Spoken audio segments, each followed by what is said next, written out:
Hello everyone, welcome back to the Lavender Menace. Woo! I am your co-host, Renaissance Marie. I use they, she pronouns. I am currently in travel mode. Mm-hmm. I'm in... And why is that? Because I'm in St. Louis with you. Yes! Exactly. I am newly tattooed, as so are you.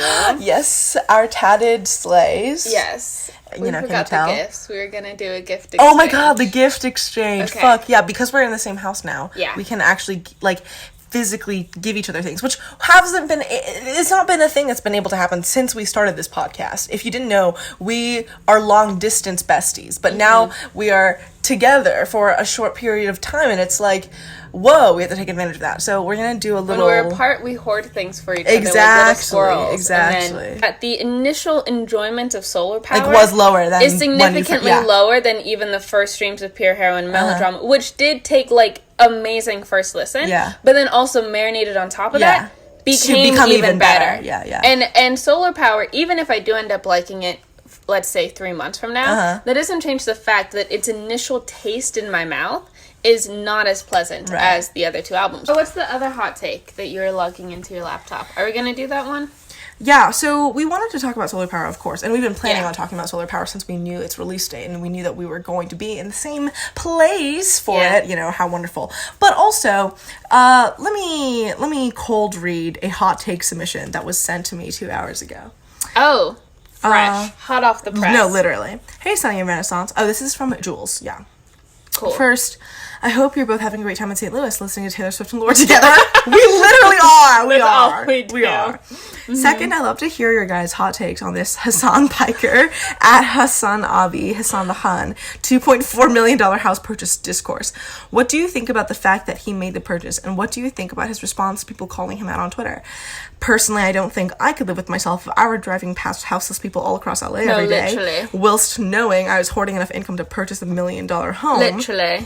Is there any validity in the fact that he made his money, allegedly, I don't know much about him, I saw people arguing this point in his defense on Twitter, by not exploiting others? What would you guys do? What would you guys do if your YouTube channels and or this pod and or the socials blew up to the point where you were making an income like Hasan's?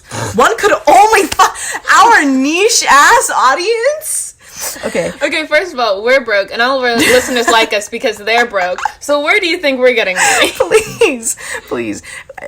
Our joint savings is less than $6,000. Please, God.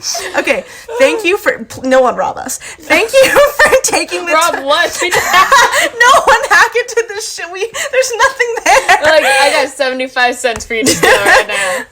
Thank you for taking the time to read this. I'm continuing to love the pod and found many a fantastic media recommendation from y'all. Yay. Solidarity from one communist non-binary lesbian to 2 others. Oh my Jules. gosh, thank you, thank Jules. you so much. This was so kind and lovely to read. Okay, so context. When a bestie of the podcast, because he followed us when the Biden by discourse. That's how they got into it. Right.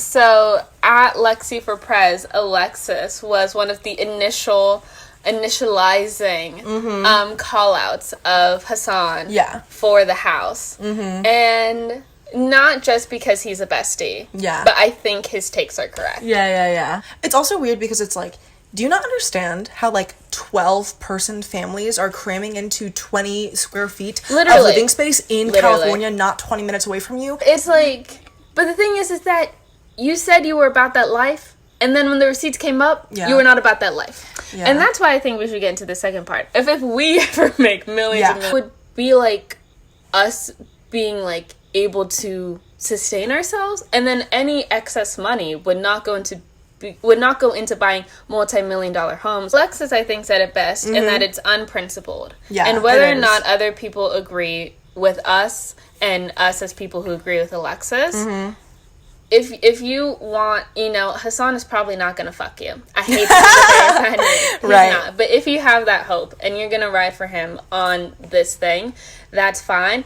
I just agree with the way Alexis worded it, in that he thinks that it's unprincipled, and I agree, and I individually think that it's unprincipled. Yeah, exactly. As someone who is a leftist or socialist, I'm a commie, along with Sunny. Yes. We're actual communists. Actual communists. You have the joy of hearing us ranting about how if we ever became multimillionaires through making content, because first of all, that money would go. If we had that income, it would not stay in our bank account. Exactly, that's the thing. If we ever get to the point where we're making more than like, we're already financially independent. We're good. Every day, I would just go, I'd do my weekly groceries and be like, okay, this is how much I need to sustain myself for this amount of time. That means all this extra money that is not going anywhere else. Mm-hmm. Why would you not donate? Why would you not give that to the people who need that to feel their necessities? Not even their, people do deserve take care of yourself.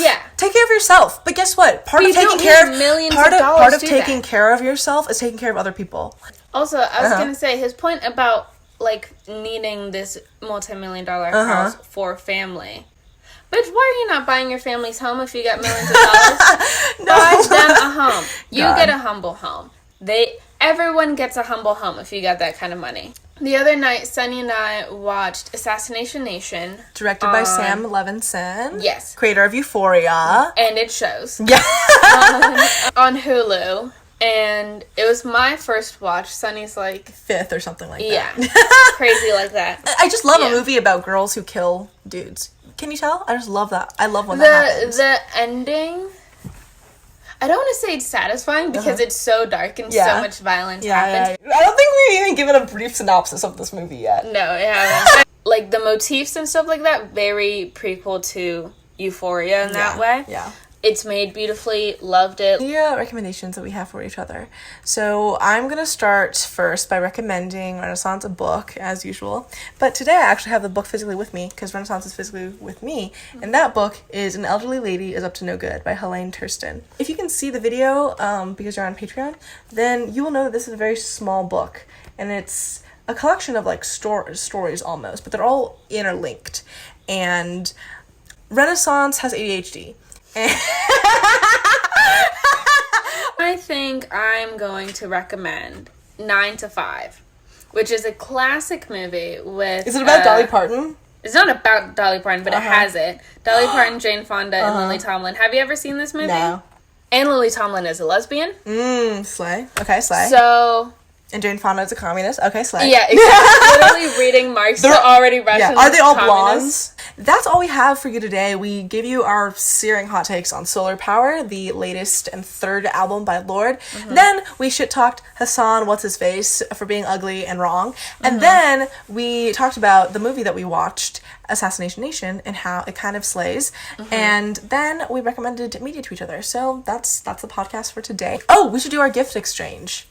Oh, yes, but that's going to be on the Patreon only. Yeah. So this is for the... only. Not to be a Pride Collection. A Pride Collection ad. Not to be a Pride Collection encourager. Sponsored. Consumer. No. But those were the most non-cringe. Because it was the actual... It's not like the... Right. Well, I have rainbow socks. I love rainbow socks. But those were the actual lesbian They're so pretty. Oh, wow, this is so wonderful. Thank you so much, babe. You're welcome. Oh, my goodness. Oh, wait, let's read the Aries and Cancer one. Because I'm a Cancer. Really? The sexual attraction between this fire and water sign combination can be steamy. But Aries... Okay, also... My ex-girlfriend is an Aries. But Aries may find Cancer's tendency towards defensiveness inhibiting, while the crab's liking for domesticity can fuel Aries' desire for escape. Interesting. I don't think that's our reality. That is not our reality whatsoever. No. And then we got you a matching necklace. Because I have a necklace that's the sun. Obviously, my name's Sunny. But this one says the Empress. Oh, I love that. Yeah. But anyways, my Instagram is at Renaissance Marine. You should really check it out.